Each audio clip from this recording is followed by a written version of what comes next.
Hoy vamos a ver el primer enfrentamiento de la Guerra Fría, la Guerra de Corea.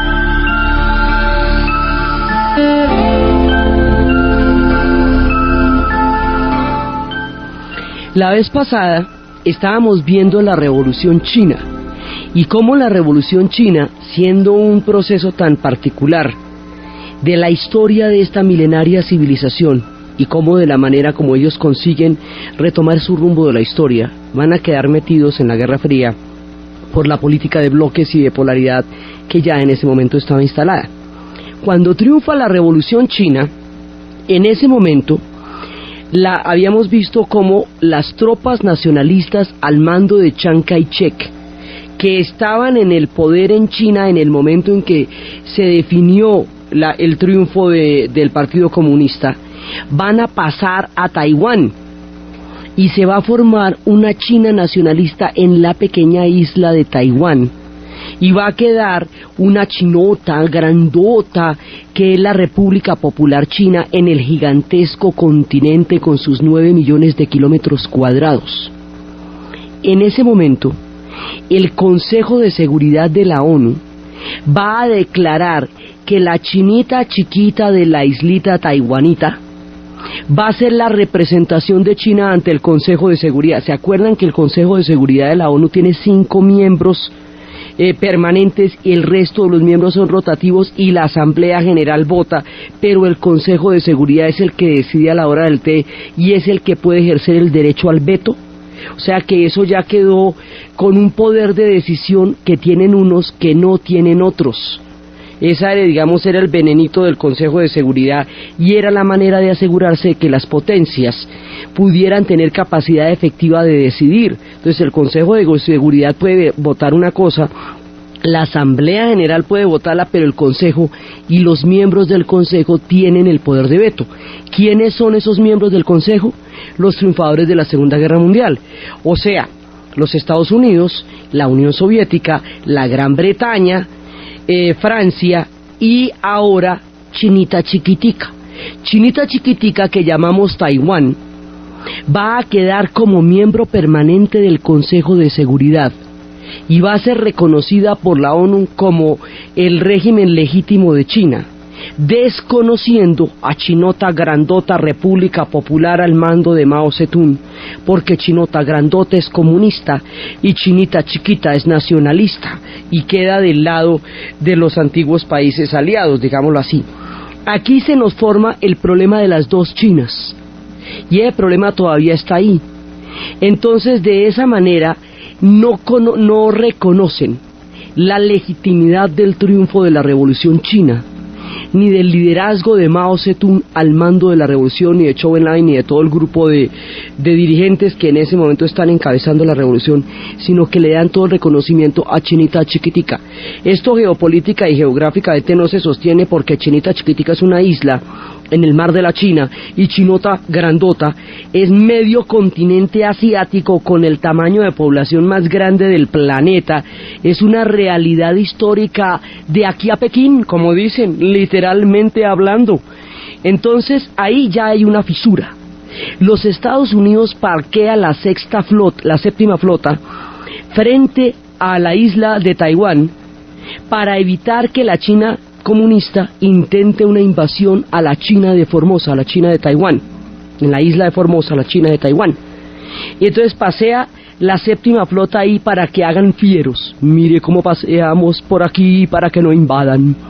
Entonces, de esa manera, esa China de Taiwán va a tener todo el apoyo de lo que después será la OTAN y todo, y va a ser la punta de lanza de los Estados Unidos frente a China. Va a ser, digamos, su ficha, y va a ser importantísima durante toda la Guerra Fría, por eso, por su posición estratégica de ficha frente a la gran China continental, a la China comunista. Pero esto va a ser, y eso va a ser así durante todo el tiempo, hasta cuando en 1971 Mao y Nixon se encuentren, hasta cuando en 1971 Nixon vaya a China y se encuentre con Mao para deshacer el entuerto que habían hecho en Vietnam, que eso lo veremos en su momento, y buscarle la comba al palo por el lado de China. Entonces, en 1971, es cuando se va a cambiar la correlación. Chinita chiquita ya no va a ser miembro permanente del Consejo de Seguridad, sino la gran China comunista va a entrar a ser miembro permanente del Consejo de Seguridad de la ONU, donde todavía está. Pero mire cuántos años pasaron, no es que esto que estamos diciendo es del 49 y del 50, mientras que hasta el 71 fue que reconocieron a la China comunista como la legítima representante de la República China, que está en este momento en la ONU. Ahora, cuando termine la Guerra Fría, Taiwán va a quedar a la deriva, donde está. Está ahí a tiro de bacado para el día que la gran China se lo trague, porque la gran China no reconoce a Taiwán como una nación independiente, sino que lo considera una provincia rebelde. El día que amanezca con hambre le pega un mordisco y ya no va a haber nadie que esté interesado en darle la pelea a la enorme China, que hoy resurge con una fuerza inusitada frente a la pequeña Taiwán, que terminada la Guerra Fría ya no va a tener ninguna importancia.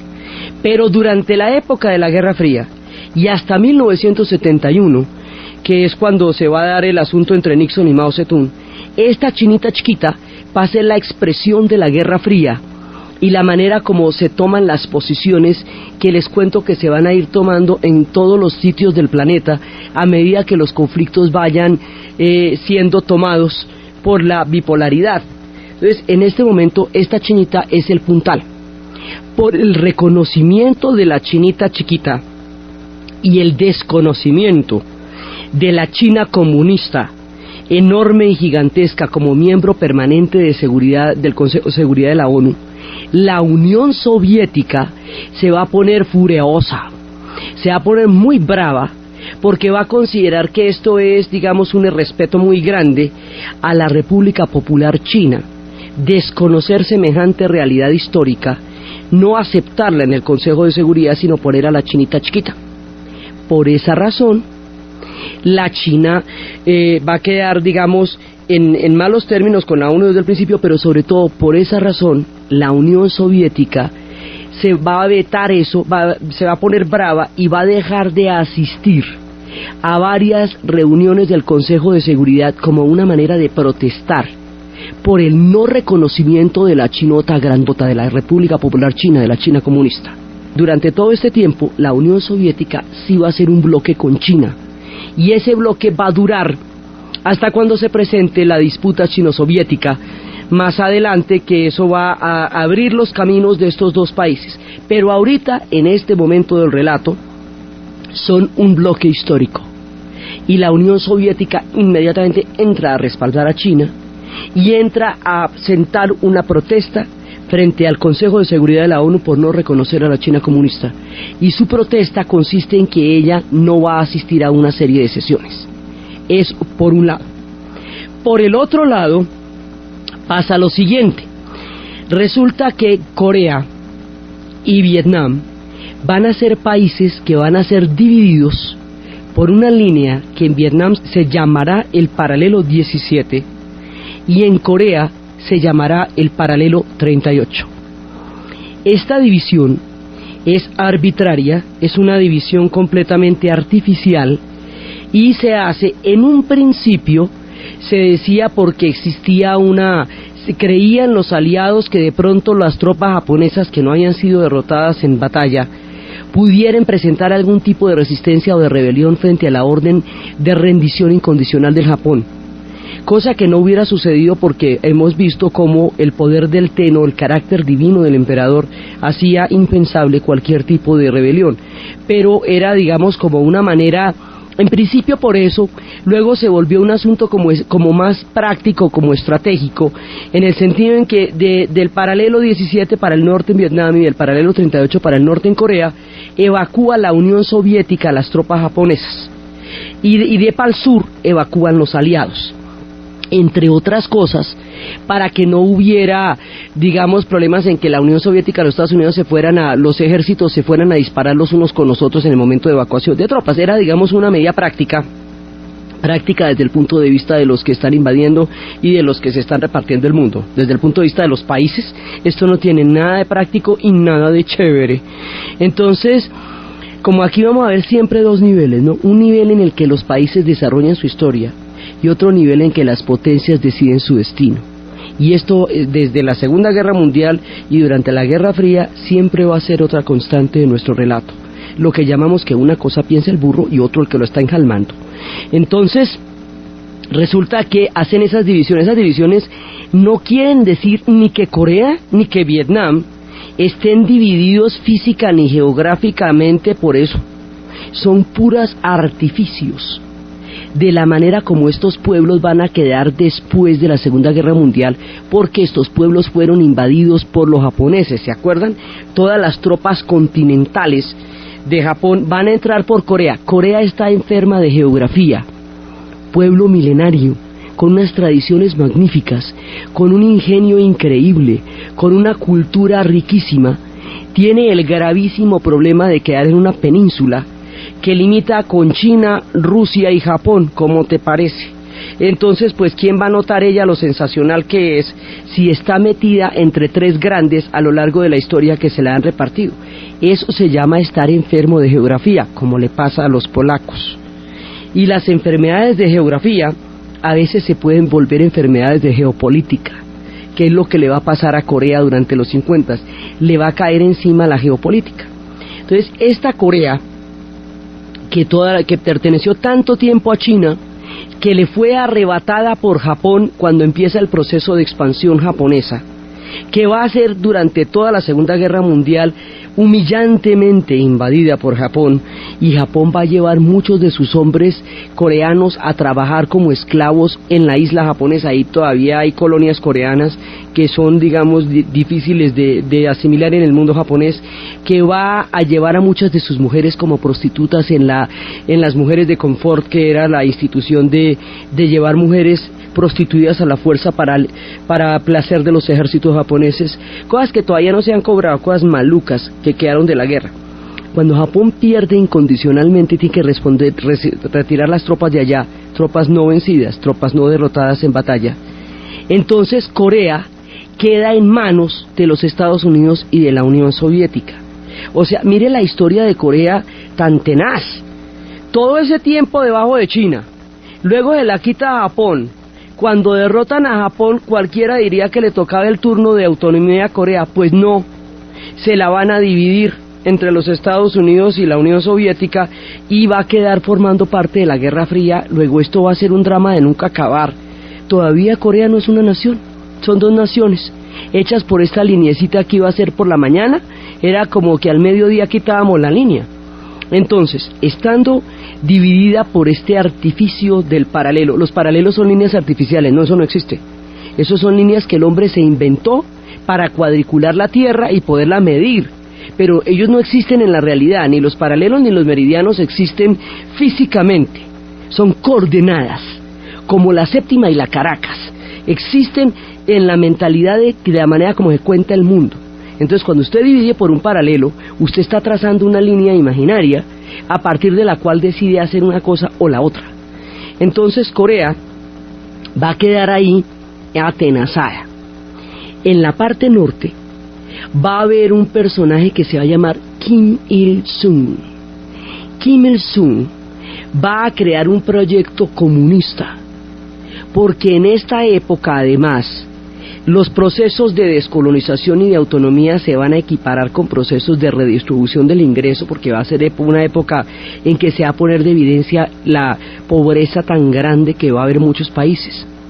Corea está devastada, la Segunda Guerra Mundial le pasó por encima, y le pasó de primera mano, porque es que ya queda muy, muy enfrente de Japón. Es lo primero que se encuentra Japón cuando va a salir a dar una vueltica.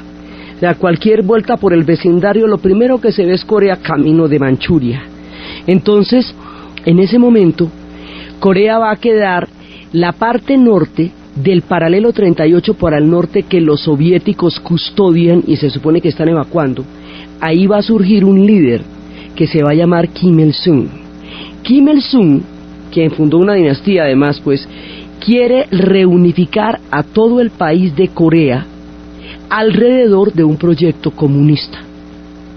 Y para eso va a tomar una decisión que es cruzar el paralelo 38 con sus tropas para empezar una guerra que lleve a la unificación de Corea alrededor de un proyecto comunista, pero con el detalle de que no le avisó a los soviéticos.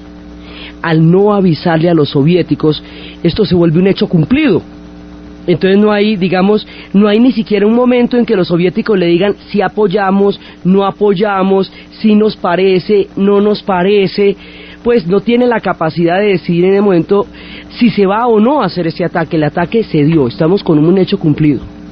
Por la mañana del 51, las tropas norcoreanas que se han venido armando y armando alrededor de la logística soviética, invaden el paralelo 38, que es la parte que está custodiando el resto de los países de la ONU, Francia, Inglaterra y los Estados Unidos, pero sobre todo los Estados Unidos.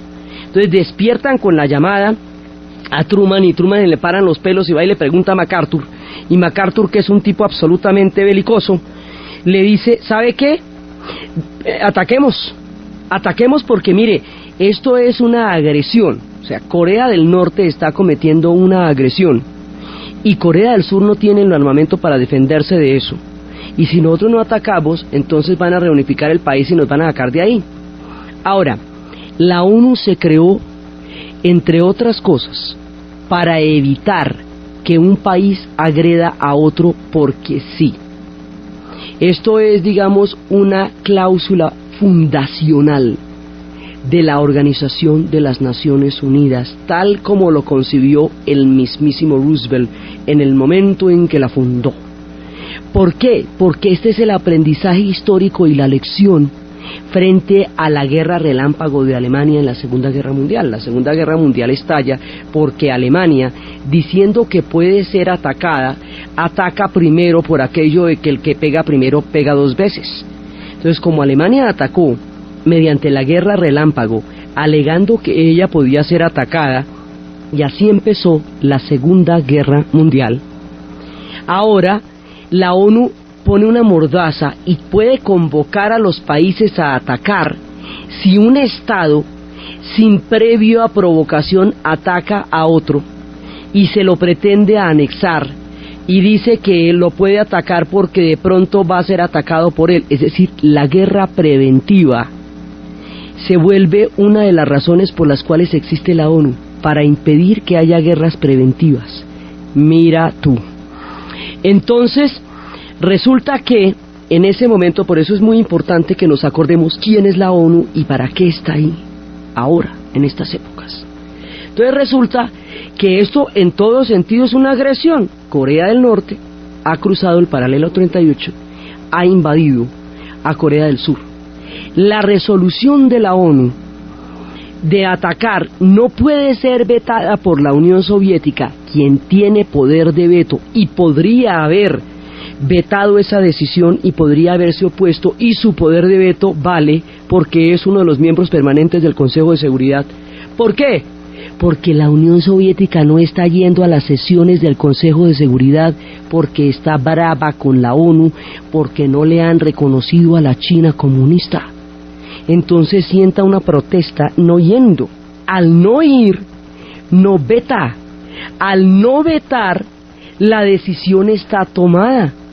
Inmediatamente después de eso, se reúnen las tropas de 19 países miembros de la ONU, uno de los cuales va a ser Colombia, que va a mandar un batallón que se llamará el Batallón Colombia y que va a tener una destacadísima actuación en términos militares y de valor, y donde los veteranos que quedan vivos todavía se reúnen y se sientan a recordar cuando estuvieron peleando en Corea en el Batallón Colombia.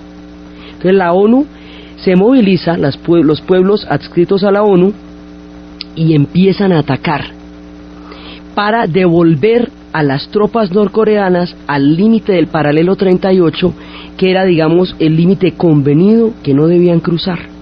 Hasta ahí. Entonces, la idea, MacArthur fue el que ofreció. MacArthur era el comandante en jefe de las tropas del Pacífico desde la Segunda Guerra Mundial, el que había recibido la rendición del Japón, el que había sido, digamos, el que tomó las decisiones de cómo iba a quedar Japón después de la Segunda Guerra Mundial, el repropio. Entonces, MacArthur fue el que comenzó a Truman, dijo, no, eso hay que atacar. Truman va donde la ONU, se reúne la ONU, suastras, y en minuticos ya van atacando. ¿Sí? Y entonces, bueno, el objetivo era devolver las tropas hasta el paralelo 38, tal cual. Esto se hace rápidamente. Una vez devueltas las tropas de Corea del Norte al paralelo 38, es decir, una vez ratificada, una vez, digamos, remediada la agresión de un estado hacia otro, o de un pueblo hacia otro, militar, y devueltas las cosas a su sitio, ahí debería terminar la guerra de Corea, ¿no es cierto? Porque era para eso. Es decir, cruzaron la cerca. Entonces usted va y dice, ¿sabe qué? Devuélvase y otra vez párese en su cerca y verá que así no tenemos problemas. Entonces se devuelven para la cerca y listo. Hasta ahí debía terminar la guerra de Corea, ¿no? ¿Cuál es el problema? El problema es que MacArthur se pone garoso. Y ya estando en el paralelo 38, dice, ¿y por qué no hacemos al revés?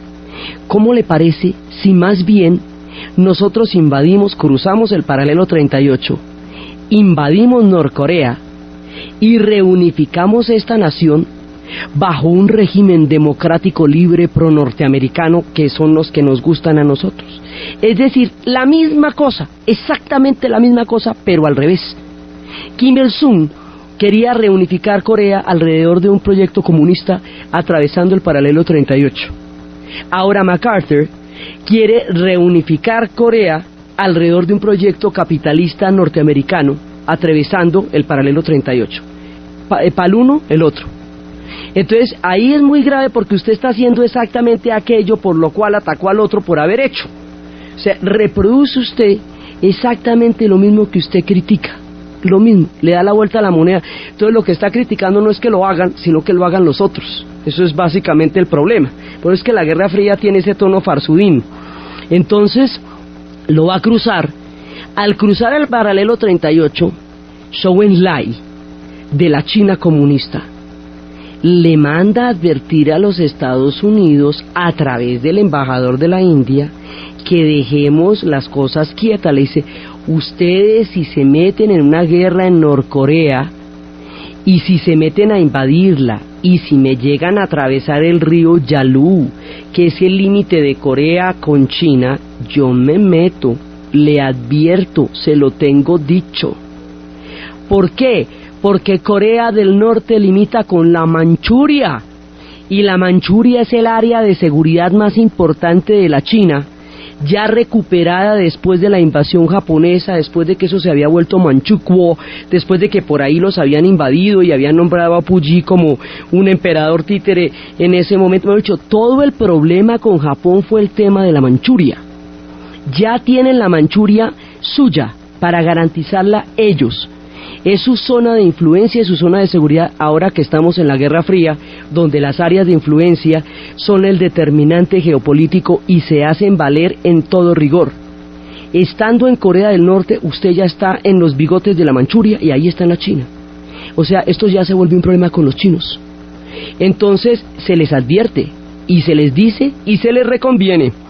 Ustedes que se meten ahí y las tienen con nosotros, se les está diciendo. MacArthur cree que están cañando.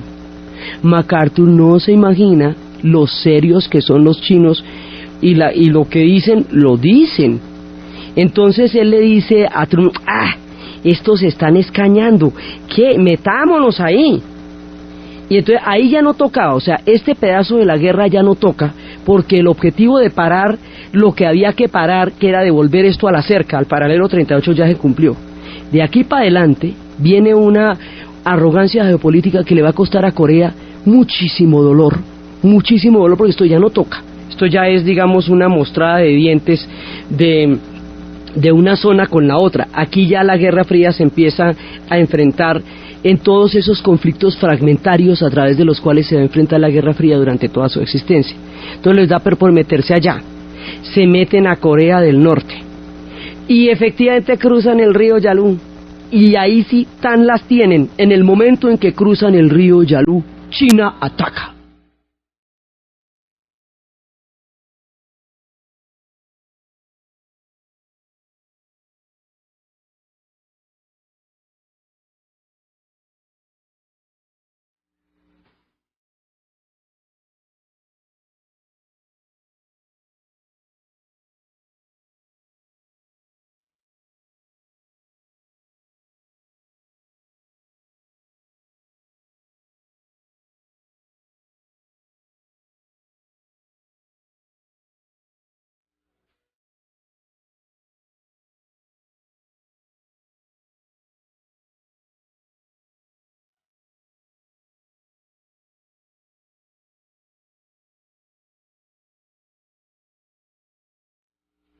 China ataca porque se metieron donde dijeron que no, se les ha advertido que no se metieran.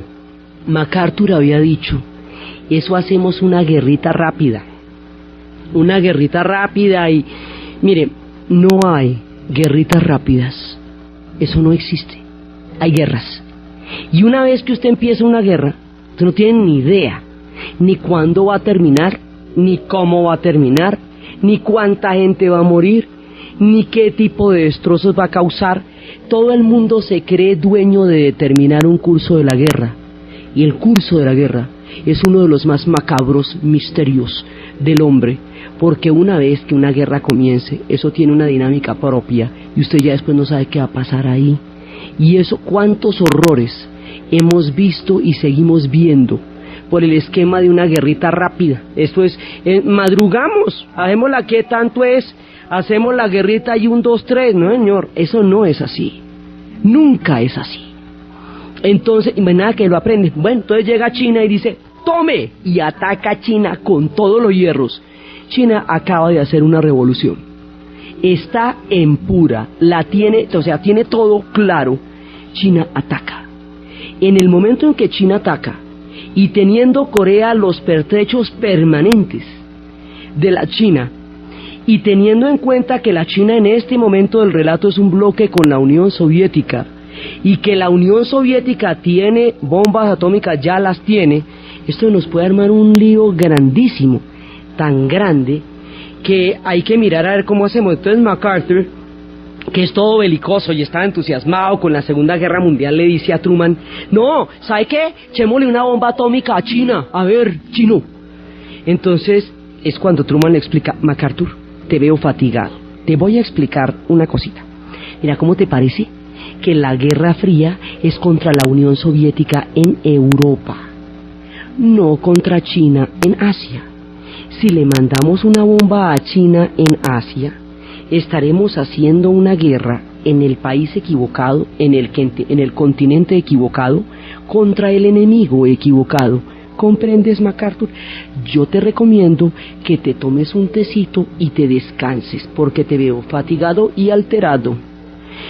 Y lo relevan del mando, y chao el amigo, y el hombre queda retirado como todos los grandes generales a escribir sus memorias, porque la embarró, metió las patas, dio una decisión y convenció a MacArthur, a Truman, de una decisión costosísima que no tendrían que haber tomado, por el ánimo belicoso y garoso de que ya que estamos aquí, ¿por qué no nos echamos el coreazo? Y de una vez garantizamos lo que siempre queremos tener, que es un país de área de influencia en el Asia, que es un país de influencia en el Asia. Ahora que la China se ha hecho comunista y ha hecho bloque con la Unión Soviética, nosotros necesitamos aquí, entre más zonas de influencia claras tengamos, pues mejor para todos. Entonces ya que estamos aquí, pues echémonos el coreazo. Y entonces le dijeron no, él estaba convencido de que los chinos no iban a atacar, y los chinos no estaban cañando, era en serio. Entonces, como MacArthur fue el que convenció a Truman de que tomara esa decisión, a Truman le dio mucha bronca con MacArthur, y cuando además no entiende y sigue diciendo que le echen una bomba atómica a China, entonces le dice, no, mira, mejor dicho, te pasaste, yo lo que pasa es que voy a creer que tú estás fatigadito, y como creo que tú estás fatigadito, entonces lo que vamos a hacer es que tú te tomas un tecito en tu casa, y hasta ahí, chao el amigo, Hasta ahí terminó la carrera de MacArthur, escribió sus memorias y en sus memorias decía que debían haberle mandado la bomba atómica. Inmediatamente, pues esto hubiera sido la tercera guerra mundial porque la Unión Soviética responde con su bomba atómica que ya la tiene y ahí queda. A ver. Entonces, esa es la primera vez que nos acercamos a la demencia.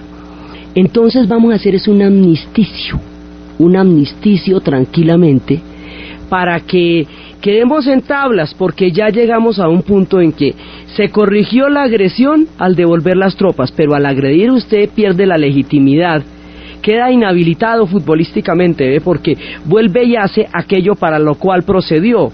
Entonces, como de una vez cruzaba las tropas del paralelo 38 para el otro lado, o sea, ya de las tropas aliadas para el otro lado, ahí ambos estamos en fuera de lugar, entonces quedamos empatados porque finalmente ambos hicimos lo mismo. Entonces vamos a hacer un amnisticio y esto va a quedar en empate porque nadie se va a meter con China de aquí para adelante y no vamos a extender la guerra tanto así. Y así quedan en eso, pero eso no es tan simple. Quedan en eso, mejor dicho, todo esto que les cuento se definió en el año 51. El 52 y el 53 es cómo siguen bombardeando, cómo se siguen pegando, cómo se siguen agrediendo para resolver una cosa que ya está resuelta, una decisión que ya está tomada, pero se demoran 2 años más en hacerla efectiva, en hacerla realmente un amnisticio y en hacerla realmente una decisión en la práctica. Entonces, mientras hacen esa vueltica, la guerra dura de 1951 a 1953. En ese lapso van a morir 4 millones de coreanos, ¿cómo le parece? O sea, del 51, después del 51 ya no toca que muera uno más, porque eso ya está definido, pero van a morir 4 millones de coreanos. Van a morir 600.000 aliados de los ejércitos, por nada, pues digamos por un amnisticio que ya está definido, y 1 millón de chinos. O sea, 6 millones de personas aproximadamente van a morir en Corea, sorongo, por una guerrita, una cosita que va a terminar en un amnisticio que ya lo tenemos definido como es. Esto es insultante, esa cantidad de muertos por una escaramuza geopolítica que claramente se definió en su rumbo al poco tiempo determinado. O sea, una vez que ya se mete China, aquí queda claro que eso no pasa de ahí para arriba. Y si no pasa de ahí para arriba, nos vamos al amnisticio, y si nos vamos al amnisticio, pues vámonos al amnisticio. Pero mientras se decide, se retiran, entonces cada uno va armando todo su fuerte, y ahí es cuando se hace una barrera entre las dos Coreas, Corea del Norte y Corea del Sur. Va a haber una pared de minas antipersonales de parte de los Estados Unidos, razón por la cual los Estados Unidos no acepta firmar tratados en contra de las minas antipersonales porque las considera una defensa estratégica para ellos, y de parte de Corea del Norte se hace una barrera defensiva con toda clase de armamento, y entonces hay un centinela de parte de los Estados Unidos que se mira de frente con un centinela de parte de los norcoreanos y se miran horrible. Y todavía, y en la parte de Corea del Norte, va a haber, Kim Il-sung va a ser su república de Corea del Norte, que va a ser comunista, que va a recibir muchas armas, tantas armas que hoy tienen armas atómicas, que tienen armas de destrucción masiva, lo que no tienen es comida, porque su proyecto económico se agotó. Entonces lo que están es canjeando las armas por comida, y es cuando hacen todos esos dientes que hacen y dicen, aquí el que, mejor dicho, le botamos esas armas, no a Estados Unidos porque eso queda muy lejos, a Japón, si no nos dan comida, y con ellos sí no se meten, y ellos hacen todas las caras que quieran. Ese lío está pendiente. Corea no se reunificó, Corea aún no es un solo país. Corea del Sur va a quedar devastada. ¿Usted se imagina cómo quedaron las dos Coreas después de esta guerra, cuando habían pasado la invasión japonesa de la Segunda Guerra Mundial y les cae un poquitico de tiempo después? Entonces, en esa barrera entre las dos Coreas, esa barrera que todavía no se ha conjurado, que todavía es un punto bélico, hasta ahora, ahí en esa barrera es que hace poquitico estuvimos viendo a Pierce Brosnan en su papel de James Bond y a Madonna en Another Day to Die.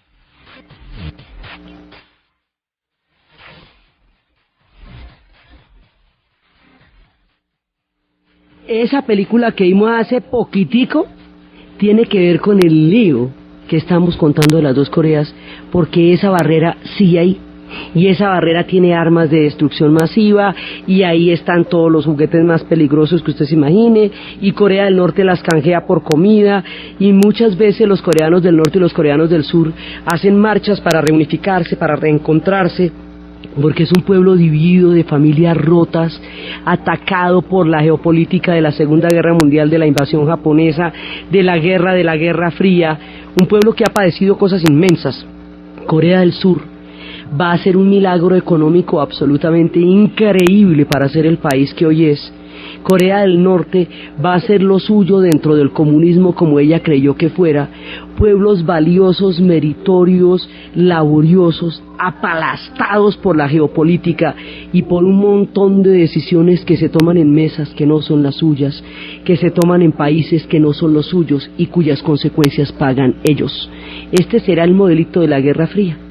Se toman decisiones geopolíticas en otro lado que hacen que los destinos de unos pueblos queden marcados más allá. Nunca se reunificó. Esta línea del paralelo 38, que era para media hora mientras trasteamos los muebles de un lado para el otro, mientras sacamos los ejércitos japoneses, se convirtió en el punto de división entre dos Coreas. Marcó el destino de millones de seres humanos e impide que se reúnan. Ellos quedaron tan divididos como los alemanes. Fue el drama como el del muro de Berlín, pero no en una ciudad, sino en un país completo, y eso todavía está de ese tamaño. Hay cosas de la Guerra Fría que aún no se han arreglado, a pesar de que ya terminó. Corea es uno de los asuntos de la Guerra Fría que aún están pendientes y que se desarrolló ahí. Entonces, en ese momento, la Guerra de Corea termina con sus 6 millones de muertos anónimos, porque a eso no le han hecho muchas miniseries. La miniserie de Corea es específicamente MASH, de la que habíamos hablado. Esa miniserie, que originalmente es una película de Robert Altman y que después se va a volver una miniserie que va a durar 10 años en el aire, es precisamente una burla a la farsa de la Guerra de Corea en el escenario de Corea, pero en realidad va a ser una crítica a la guerra del Vietnam en los 60s y a todo su horror y a todo su descaro histórico y a toda su terrible realidad grotesca y cruel, pero ambientada en Corea. Esa va a ser, digamos, como la única miniserie más las remembranzas que hay, pero no hay, digamos, es lo único de lo que se habló. Y en esa serie de MASH sí queda perfectamente claro el absurdo de la guerra, la tontería, pero la macabra tontería de la guerra, porque es muchísima gente la que está muriendo por una situación que ya estaba definida. Entonces, en ese momento, cuando queda definida la Guerra de Corea, nos vamos para los Estados Unidos, el escenario se devuelve. Cuando llegan las tropas a Estados Unidos, y esto quedó en tablas, nadie ganó, todo el mundo quedó ahí en un terreno de la cerca, nadie ganó. Entonces, en ese momento, un tipo posesionado de una de las histerias más peligrosas de la Guerra Fría, uno de los personajes más fanáticos, más enfermizos, va a montar una persecución en uno de los periodos más sombríos de la historia de los Estados Unidos. Este tipo se llamaba Joseph McCarthy, es un senador, y va a crear un clima de persecución que se va a conocer con el nombre de el macartismo, por el apellido de este tipo. El argumento de este tipo va a ser el siguiente: no hay sustituto para la victoria. Estados Unidos tendría que haber llegado hasta la victoria final, porque tiene los recursos para hacerlo y porque ese es su destino histórico. Él cree, como MacArthur, en el destino manifiesto. Tiene el mismo argumento de MacArthur, pero en la política, en el sentido de que los Estados Unidos tiene el destino histórico de administrar a los demás pueblos de acuerdo con los más altos intereses que ellos consideran que son los suyos. Consideran que los suyos son los intereses de todo el planeta y que ellos son los que mejor los saben salvaguardar. Entonces, que no hay sustituto para la victoria, y que si no se llegó hasta las últimas consecuencias de la Guerra de Corea, y que si la Guerra de Corea no se convierte en una victoria rotunda de los Estados Unidos en el primer enfrentamiento de la posguerra, es porque hay elementos comunistas infiltrados en la cúpula más alta de todos los círculos de la sociedad norteamericana, desde la Casa Blanca hasta los colegios, las universidades y el cine, y entonces se van a dedicar a perseguirlos y montan un tribunal de la Inquisición que se llamará la Casa de Actividades Antiamericanas, The House of Un-American Activities, y empiezan a medir un americanómetro. ¿Qué tan americano es usted? Y empiezan a crear una lista negra donde todas aquellas personas acusadas de ser infiltrados comunistas van a ir y no van a volver a conseguir trabajo. Y esto va para toda la gente que está en Hollywood, para todos los que están haciendo los guiones de televisión. La gente de medios va a ser aterradoramente perseguida. Y empieza la persecución contra los mismos norteamericanos, que en la medida en que se va desencadenando se va volviendo un asunto de simplemente disidencia. Todo aquel que no esté de acuerdo con la línea de McCarthy es sospechoso de comunismo. Estos son los tiempos en que sonaba por la radio Frank Sinatra.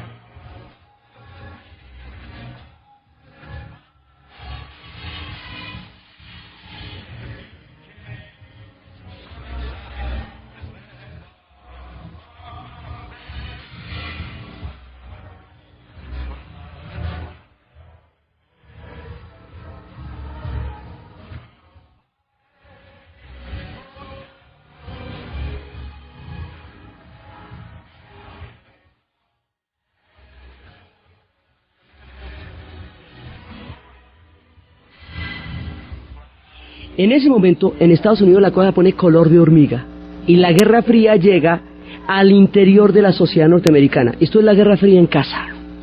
Y la Guerra Fría en casa, en Estados Unidos, es el macartismo. Y aquí empiezan a depurar, a hacer purgas políticas, lo mismo que en El Hombre de Mármol en Europa del Este, lo mismo que en Papá se fue de viaje de negocios, lo mismo que se hicieron todas esas purgas que vimos en la Europa del Este, y toda esta gente es desprestigiada y demeritada. Aquí va a pasar lo mismo. No los mandan a campos de trabajos forzados, ni los matan directamente, no, pero sí los deprivan de su ciudadanía y del ejercicio de su vida dentro de la sociedad norteamericana. Es otra forma de exclusión que no es física, sino política. Solo va a ser física en el caso de los Rosenberg, que serán ejecutados, pero los demás van a quedar bloqueados, incapaces de conseguir trabajo. Entonces ahí es cuando debemos ver la película de Woody Allen que se llama El Testaferro, que es la historia de un cajero que escasamente sabe leer, y 5 de los grandes escritores de la época lo utilizan como fachada para poder seguir escribiendo y poder seguir comiendo, y él es el que da las declaraciones, y él es el que da las ruedas de prensa, y él es la cobertura de 5 escritores que gracias a eso pueden llevarle comida a sus familias.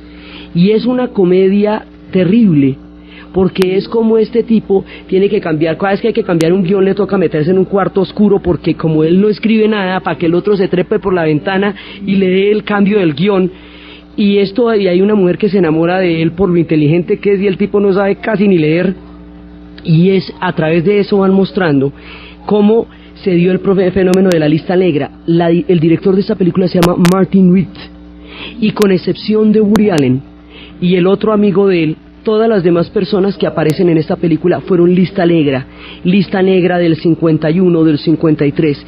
¿Quiénes van a la lista negra del macartismo? Toda la gente de la novela negra, la novela policíaca, porque la novela policíaca, a través de la resolución de un crimen, señala todo el fenómeno de corrupción y hace una radiografía profunda de la sociedad norteamericana en todas sus más oscuras visiones.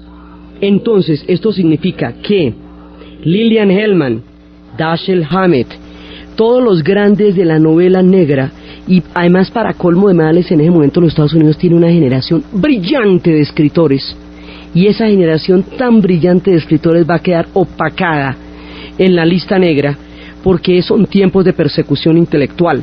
Entonces toda la novela policíaca va a quedar en la lista negra. Directores de Hollywood, muchísimos.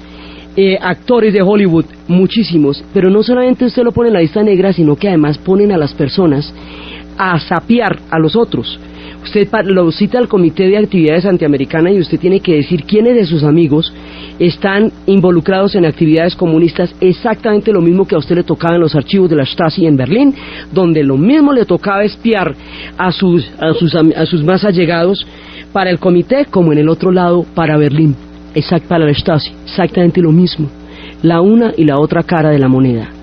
Entonces aquí va cayendo gente valiosísima, y aquí otra gente se convierte en agentes. Por ejemplo, Elia Kazan, que es un gran director, va a quedar duramente cuestionado porque él fue de los que colaboró y denunció a otros. Por eso el día que le dieron el Oscar a Toda una vida, una protesta muy grande, porque muchos de los actores de ahora son hijos de la gente que estuvo en la lista negra en ese momento. Hollywood es el primer termómetro de toda persecución política e ideológica en los Estados Unidos, porque es el punto donde se difunden los mensajes de la historia. Siempre hay que tener eso en cuenta. Entonces, por un lado. Por el otro lado, Charles Chaplin, el más grande, el más precioso, Charlotte, el personaje más entrañable del siglo XX, pues le toca huir de los Estados Unidos por la quimera del oro, por semejante obra de arte, que porque es una apología a la pobreza. Bueno, si eso le pasa a Charles Chaplin, ni te comento entonces de lo que le pasó a Robin Hood prohibido. Entonces Errol Flynn con sus bigotes de para arriba no se van a volver a ver, porque le roba a los ricos para darle a los pobres. Lorenzo y Pepita, en aquella época salió una tira cómica que se llamaba Blondie. Blondie es como se llama Lorenzo y Pepita en inglés. Lorenzo y Pepita va a ser prohibida porque se considera una burla al modo de vida americano. Lorenzo nunca tiene carro, siempre está llegando tarde a la oficina, el jefe siempre lo regaña, todo lo que Pepita compra en las realizaciones le sale de mala calidad, los vendedores se le meten por las ventanas.